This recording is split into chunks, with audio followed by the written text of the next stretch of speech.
Hoje nós estamos chegando à última mensagem, última semana da série Salmos de Esperança, e nós percorremos o livro dos Salmos, não abordamos todos eles, não tinha como, são 150 salmos, o maior livro da Bíblia, mas a nossa intenção era que você se sentisse motivada a ler, a estudar, a fazer dos Salmos seu companheiro de jornada de fé, aprender com o povo de Deus do passado, sobre a sua experiência de devoção, de reflexão sobre a vontade de Deus, e sim, principalmente nos Salmos, sobre os dilemas da vida humana. Os Salmos tratam muito do coração humano, tratam muito das questões emocionais, espirituais, das injustiças deste mundo, das incoerências com as quais nós, seres humanos, precisamos lidar. E nos Salmos a gente aprende o seguinte: incoerências, injustiças, maldades,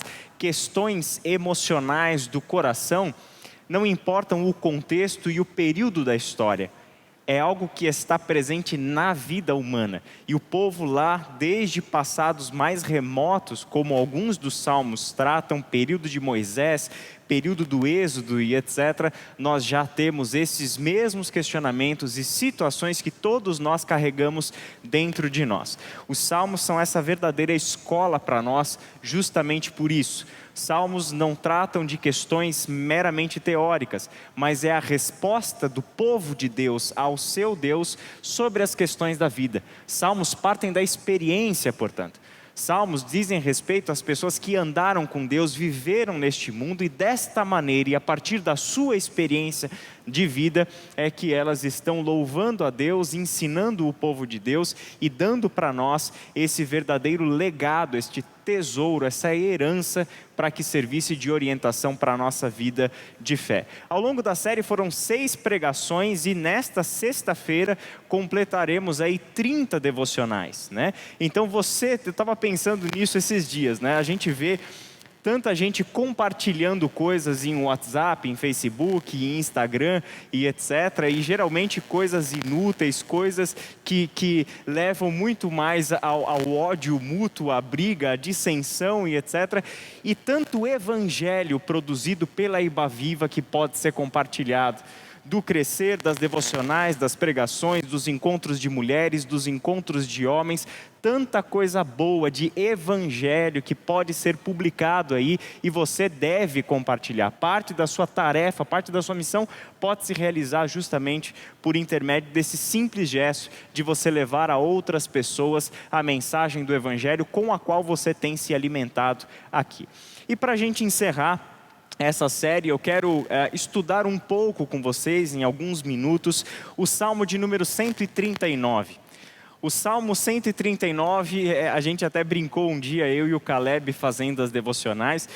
Para quem tem acompanhado as devocionais, sabe que o Caleb me abandonou nas 2 últimas semanas, mas foi por um bom motivo, gente. A gente não brigou, não demitiu o Caleb, ele não pediu demissão. Mas é que o Caleb teve aí, essa semana que passou, o seu penúltimo filho, né? O quarto ainda está vindo, né, Caleb? Né? O penúltimo filho do Caleb nasceu aí, então ele por conta dessa licença aí para cuidar da casa, cuidar da esposa, cuidar das crianças, ele teve afastado. Mas enfim, a gente um dia estava brincando, né? Todo salmo que a gente ia comentar, a gente falava: esse é um dos salmos preferidos, né? Esse é um dos salmos preferidos. É difícil a gente escolher os preferidos, mas eu posso dizer que o Salmo 139 é daquela lista dos 10 mais, o Salmo 139, de algum jeito ele tem que entrar lá. Tem que estar nessa lista dos 10 salmos especiais, preferidos, favoritos para nós.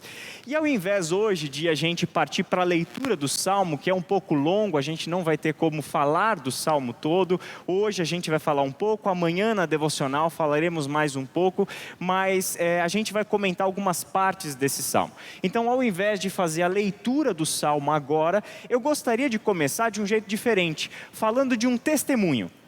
o testemunho de um dos maiores e mais importantes teólogos da atualidade, que é N.T. Wright. Ele escreveu um livro sobre os Salmos. Ele fala não somente do ponto de vista mais técnico, acadêmico dos Salmos, mas fala muito a partir da sua própria experiência de vida com os Salmos. O papel que os Salmos desempenharam na sua vida pessoal, jornada de fé, dilemas e etc.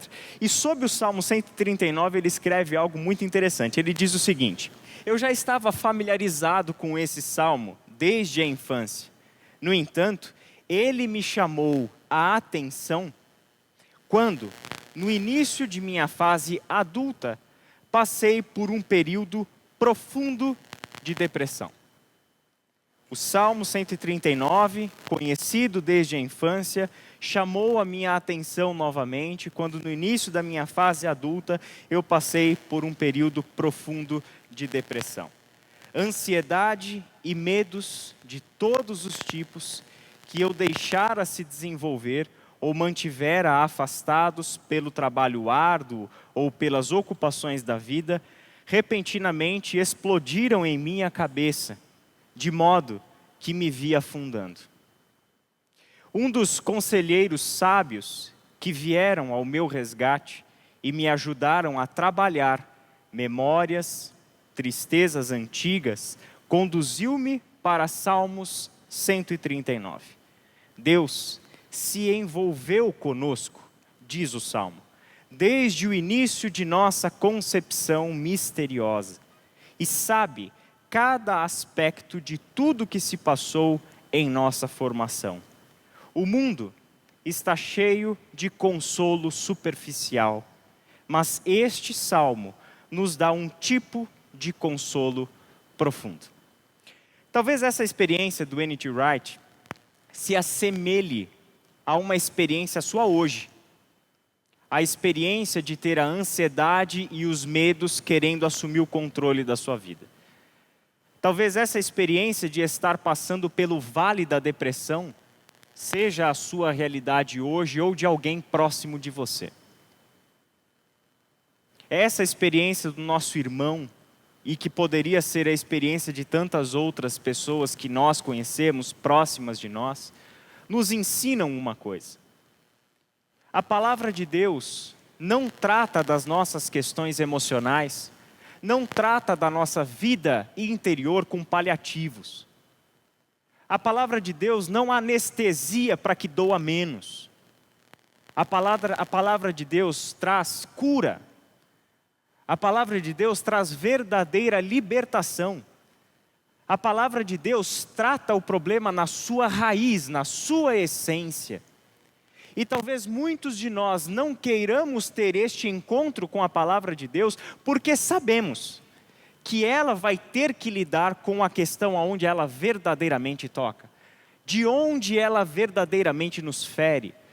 Ela vai nos levar a encarar a realidade sobre nós mesmos, encararmos a realidade sobre a nossa vida, mas ela sempre será palavra de cura e de libertação, porque é palavra de Deus. Não é consolo superficial, não é anestesia, não é um meio de transcendermos momentaneamente a situação. É palavra de Deus para a tua e para a minha libertação. Então, assim como nós temos uma experiência dessa, nós temos neste salmo apenas aqui, eu li um testemunho, de tantos testemunhos que já foram dados na história da igreja sobre experiências de vida com os salmos. E a gente sabe, o N.T. Wright sabe, que se tratar de um salmo como o 139 ou como qualquer outro salmo, não se trata de tomarmos uma pílula mágica que vai curar a depressão. O salmo não funciona assim.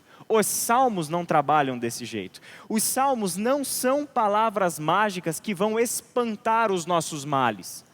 Não funciona desse jeito. Os salmos não funcionam assim. Os salmos estão mais para uma escola. E nós, para aprendizes, que estão buscando um profundo ajuste no nosso olhar para Deus, para nós, para o mundo. E este profundo ajuste de olhar que acontecerá na escola dos salmos é o que nos tornará capazes de enfrentarmos as nossas lutas interiores e exteriores com o auxílio do Senhor, com a sabedoria do Senhor, sob o pastoreio do Senhor. É a consciência de que Deus sabe todas as coisas, de que Deus está em todos os lugares e de que Ele é aquele que intervém na história e nos chama pelo nome e nos toma pela mão para nos conduzir pelos caminhos eternos. Essa é a convicção com a qual queremos ler o Salmo 139. Em suas afirmações, o Salmo 139 nos lança algumas perguntas. Já que nós estamos falando que Deus é confiável, já que nós estamos falando que queremos viver a nossa vida sob orientação de Deus, já que tanta coisa está em jogo aqui, a gente se pergunta: o que exatamente Deus sabe? Qual é o conhecimento que esse Deus tem sobre mim? O que dá a este Deus, que nós estamos chamando de nosso Senhor e nosso Pai, a autoridade de conhecimento sobre a minha vida? O Salmo, na sua beleza, nos primeiros 6 versículos, fala sobre isso. E ele começa exatamente dessa forma, com uma afirmação absoluta sobre o que Deus sabe. Ó Senhor, Tu examinas meu coração e conheces tudo a meu respeito. O Senhor examina o meu coração e conhece tudo ao meu respeito. Nesses 6 primeiros versículos, o Salmo vai falar sobre a onisciência de Deus, que é um dos atributos de Deus. É um dos atributos de Deus. Falar da onisciência de Deus é falar de um Deus de quem absolutamente nenhum saber, nenhum conhecimento está oculto. Um Deus que sabe absolutamente todas as coisas. Acho que é melhor pegar o reserva. Um Deus que sabe absolutamente todas as coisas. E ele fala sobre a onisciência de Deus, não como quem senta em uma sala de aula e te explica teoricamente sobre a onisciência de Deus.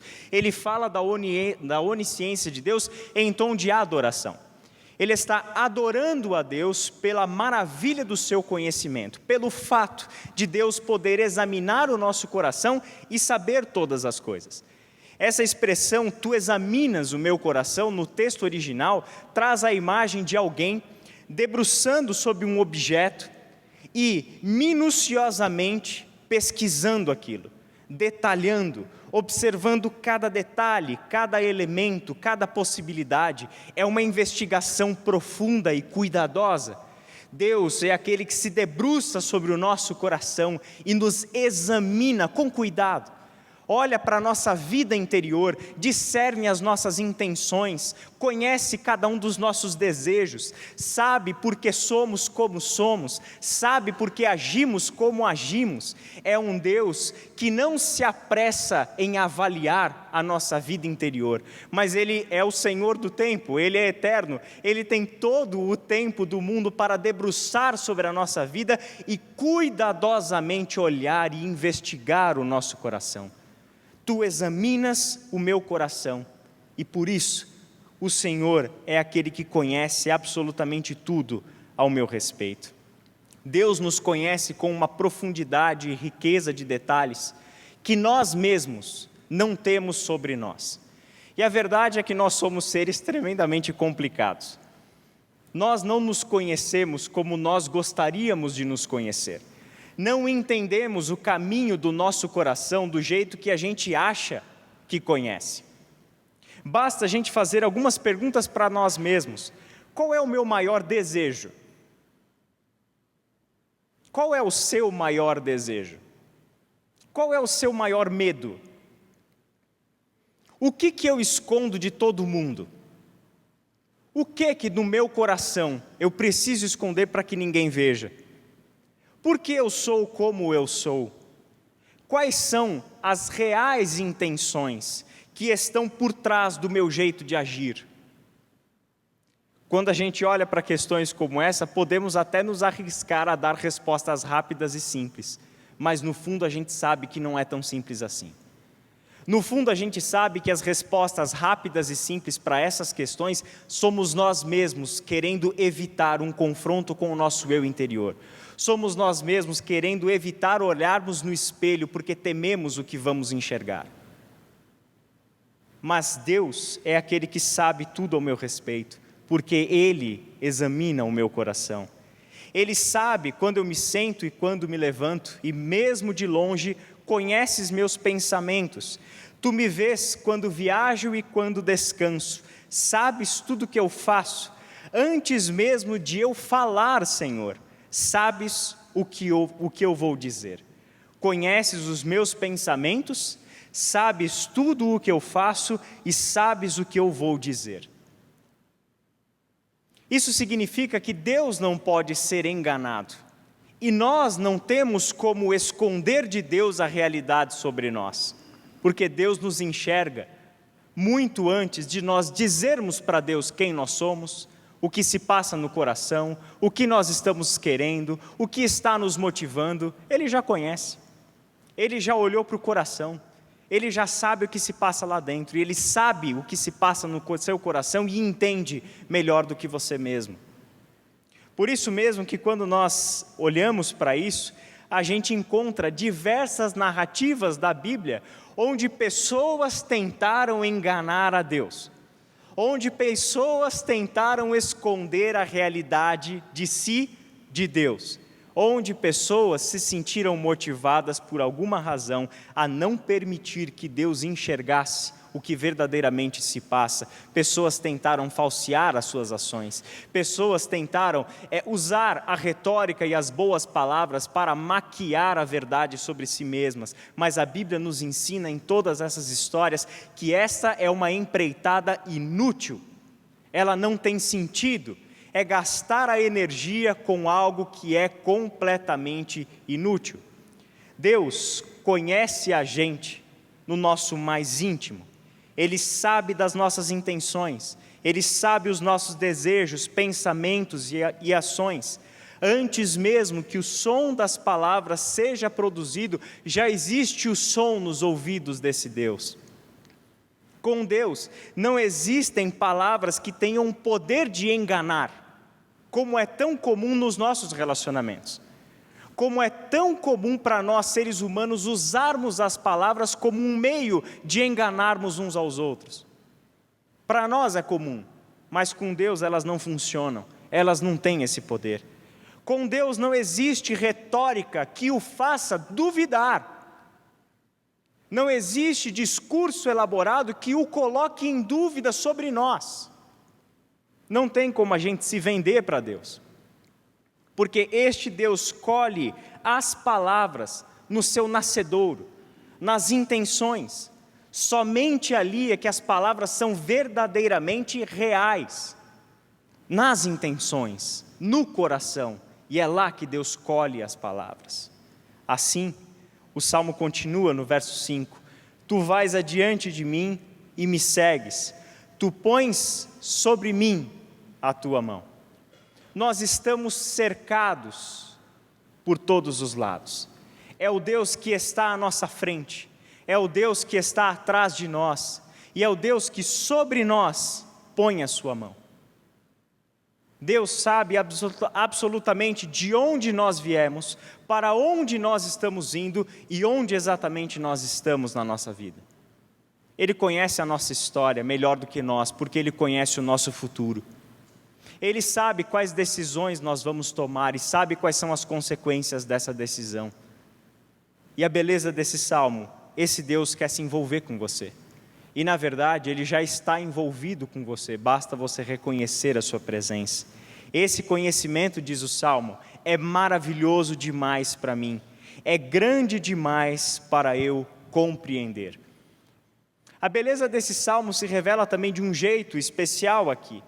Esse Deus que se revela como o absoluto e o universal, o Deus que sabe todas as coisas, de quem nada pode ser escondido, muito semelhante ao Big Brother do 1984 de George Orwell, de quem nada pode ser escondido, tudo está sendo visto, todas as suas ações, tudo está sendo revelado e tem alguém monitorando você o tempo todo.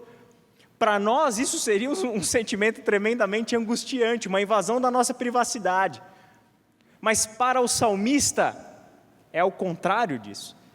Este Deus que tem conhecimento absoluto e universal, na verdade é alguém que provoca no salmista o desejo de adorar, o desejo de se maravilhar quando ele reflete sobre a imensidão do que significa o conhecimento desse Deus.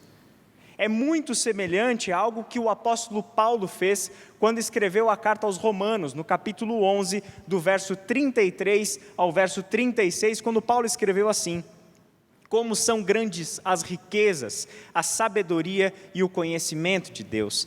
É impossível entendermos suas decisões e os seus caminhos, pois quem conhece os pensamentos do Senhor?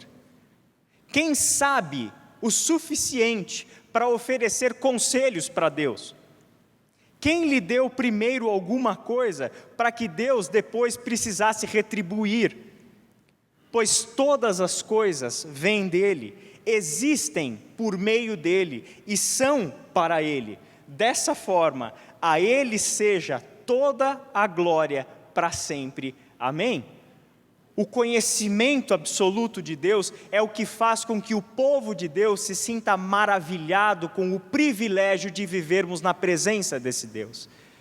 Para nós é uma honra, é uma alegria, é um prazer, é uma injeção de ânimo, é esperança saber que nós somos plenamente conhecidos do nosso Deus, que Ele sabe tudo ao nosso respeito. E algo que você já pode ir pensando por aí, se é que já não pensou: quando Deus investiga o nosso coração, Ele não vai só encontrar coisas boas, concorda comigo? Ele vai saber a verdade sobre nós. E sabe o que tem de mais magnífico? Ele não foge, Ele não vai embora da nossa vida, Ele não nos abandona, Ele não nos expulsa da sua presença, mas é o Deus de toda graça e de toda misericórdia que nos envolve, mesmo nos conhecendo profundamente, sabendo tudo a nosso respeito. Ele permanece sendo aquele que vai adiante de nós, está atrás de nós e sobre nós coloca a sua mão. Da mesma forma, o Salmo nos lança uma outra questão: onde Deus está? Deus, onde tu estás? Deus sabe tudo ao nosso respeito. E isso pode trazer para nós um misto de culpa, uma certa angústia, porque já descobrimos que de Deus não dá para esconder nada. Deus vê tudo. E isso já levou, na Bíblia, homens e mulheres a quererem fugir da presença de Deus. Na verdade, a primeira narrativa do casal humano, quando pecam, quando fazem o que Deus disse que não era para ser feito, diz que eles fugiram da presença do Senhor e tentaram se esconder de Deus. Gênesis capítulo 3. Mas a Bíblia também nos mostra que essa é uma ação igualmente inútil. Tomar conhecimento de Deus significa também ser julgado por esse Deus. Deus não é indiferente quanto à nossa conduta. Somos julgados por Deus a partir daquilo que Ele enxerga no nosso coração e nos nossos pensamentos, nas nossas intenções e nos nossos desejos. Uma verdade absoluta sobre o Deus da Bíblia: o Deus da Bíblia é aquele que exige justiça da sua criação. É um Deus ético. É um Deus que exige a moral correta do seu povo. É o Deus da lei. É o Deus que quer a prática da justiça. A continuação do Salmo mostra que tentar fugir desse Deus também é impossível. É impossível escapar do teu espírito. Não há como fugir da tua presença. Se subo aos céus, lá estás. Se desço ao mundo dos mortos, lá estás também. Imaginar esse Deus absoluto pode ser, como eu disse, uma sensação sufocante. Ele sabe tudo e Ele está em todos os lugares. Parece ser uma invasão de privacidade, porque Ele nos conhece no nível mais profundo da nossa existência, conhece o nosso coração e nos alcança onde quer que nós estejamos. E aí descobrimos que eu não tenho para onde ir, eu não tenho como me esconder de Deus. O tempo todo na minha vida eu estou nu na presença desse Deus. E Ele me enxerga. E não adianta tentar fugir ou me esconder, porque Ele me alcança.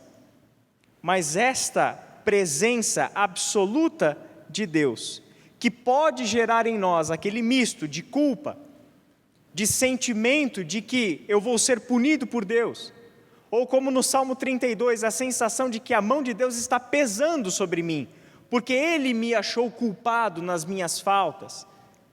Na verdade, este não é o sentimento que dominou o salmista. Muito pelo contrário. Mesmo ali, tua mão me guiará e tua força me sustentará. Por que nós precisamos alimentar o desejo de fugir e de se esconder de Deus? Por que nós queremos acreditar que é realmente possível sairmos ilesos do juízo de Deus somente porque temos uma boa lábia para enganar Deus e nos vendermos bonitinhos e santarrões para Deus? Por que que nós continuamos alimentando o desejo de querer enganar Deus em autojustificativas vazias, se Deus sabe tudo ao nosso respeito?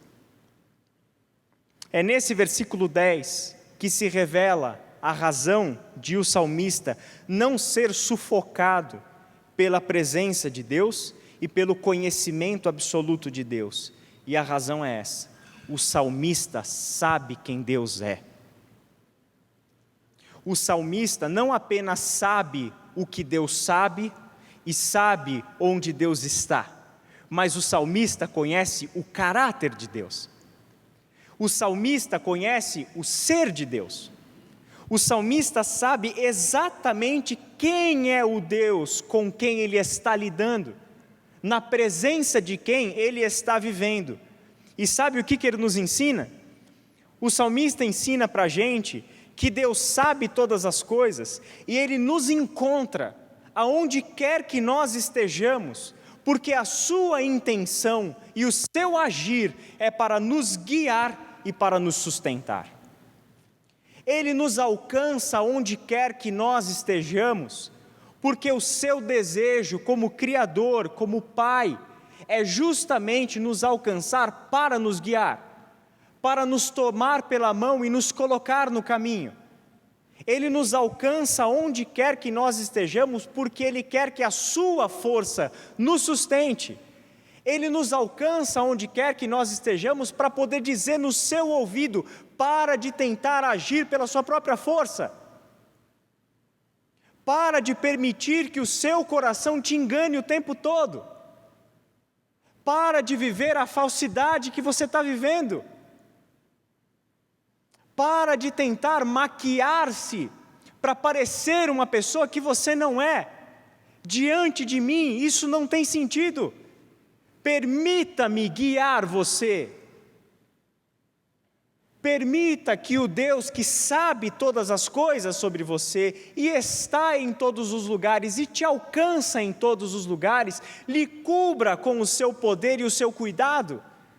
Permita que Ele sustente a sua vida com a sua força, com o seu poder. Aquilo que era para ser um sufocamento se torna um verdadeiro alívio. Porque eu descobri que o Deus que é juiz é o Deus da graça. E Ele está na história, envolvido conosco para sustentar a nossa vida. Para carregar o fardo pesado que nós temos carregado. Ele está envolvido na história e se revelou de maneira soberana e definitiva na pessoa do seu Filho Jesus Cristo, porque sobre Ele nós podemos lançar as nossas ansiedades, porque sobre Ele podemos colocar os nossos medos, porque Ele é a cura para este nosso coração enganoso e corrupto.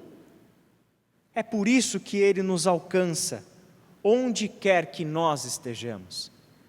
A convicção do salmista é muito semelhante à convicção que Jeremias tinha sobre o seu Deus. Por meio da boca de Jeremias, Deus falou com o seu povo no período do exílio. Porque sou eu que conheço os planos que tenho para vocês, diz o Senhor. Planos de fazê-los prosperar e não de lhes causar dano. Planos de dar-lhes esperança e um futuro. Esses são os planos de Deus para nós. Não é a sua presença e o seu conhecimento para que sejamos julgados e esmagados, porque o perdão já veio em Cristo. Ele nos alcança porque Ele quer nos conduzir pelos seus caminhos eternos e nos sustentar com a sua força e com o seu poder. Deus está conosco para nos conduzir. Entendamos isso e vivamos esta realidade. O Salmo 139, com essas palavras do versos 10, antecipam uma promessa que Jesus Cristo fez aos seus discípulos. Em Mateus 28, 20, e eu estarei com vocês até o fim dos tempos. E eu estarei com vocês. Vivemos na presença do nosso Senhor.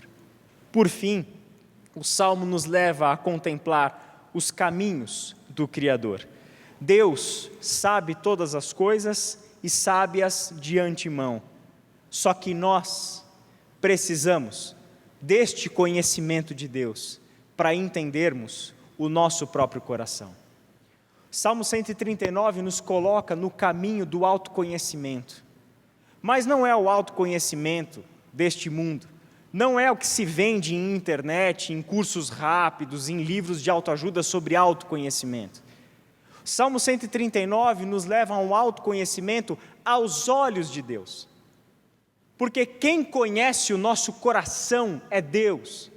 E buscamos conhecermos a nós mesmos a partir do conhecimento que Ele tem sobre nós. É o conhecimento de nós que adquirimos com Deus. Este é o caminho de conhecermos a nós mesmos. O Salmo prossegue nos versículos 13 e 14. Tu criaste o íntimo do meu ser, e me teceste no ventre de minha mãe. Eu te louvo, porque me fizeste de modo especial e admirável.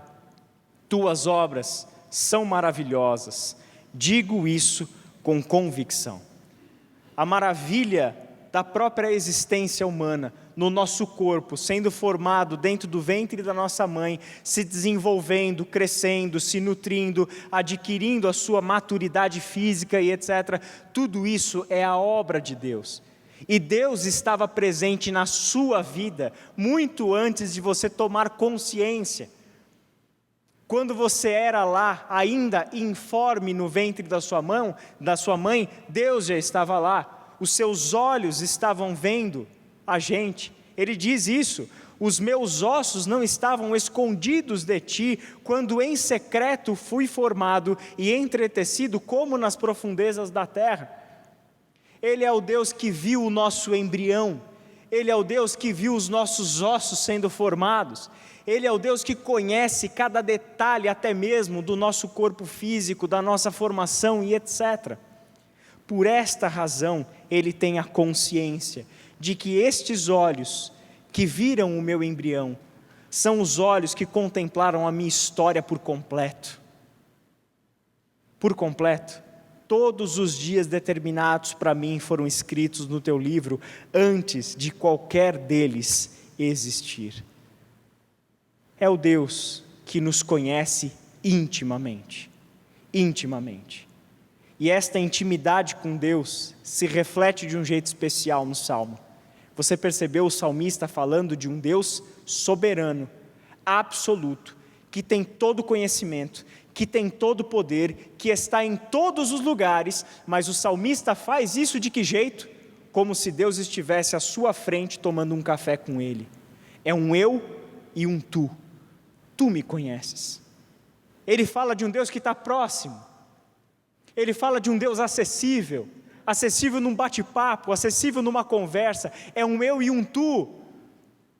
É essa intimidade com o Deus absoluto, universal, soberano, todo-poderoso, que é o Deus que está aqui intimamente envolvido com a gente, desde muito antes de você tomar conhecimento de ser um ser humano. Ele já estava envolvido com você. Por esta razão, o salmista termina com um pedido para Deus: examina-me, ó Deus. Ele retoma o primeiro verso e diz o seguinte para Deus: Deus, diante de todo o exposto, faz o seguinte comigo, Deus: se debruça sobre o meu coração e examina o meu coração. conscientemente a minha vida está aberta para Ti. E eu preciso que o Senhor examine o meu coração. Ó Deus, e conhece o meu coração, prova-me e vê meus pensamentos. Deus, os meus pensamentos estão publicados para Ti. Não quero apenas que o Senhor saiba o que eu vou dizer, mas quero que o Senhor me ajude no conhecimento dos meus próprios pensamentos e nas intenções do meu coração. Por que Ele pede este exame minucioso da parte de Deus? Porque Ele quer saber sobre si mesmo.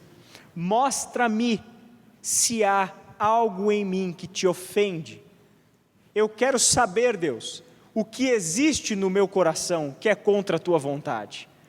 Eu quero saber quais são os desejos, os medos, quais são os interesses que eu tenho em controlar a minha própria vida do jeito que eu faço.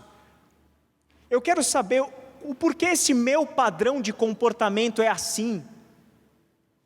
Eu preciso saber essas coisas, Deus, por isso eu preciso que o Senhor me mostre. Examine o meu coração, conhece os meus pensamentos, prova-me, traz isso à tona. Eu não preciso ter medo que Deus revele a verdade sobre mim, porque eu conheço esse Deus. Eu sei o que Ele fez por mim na cruz do Calvário com o próprio Filho. Eu conheço Ele.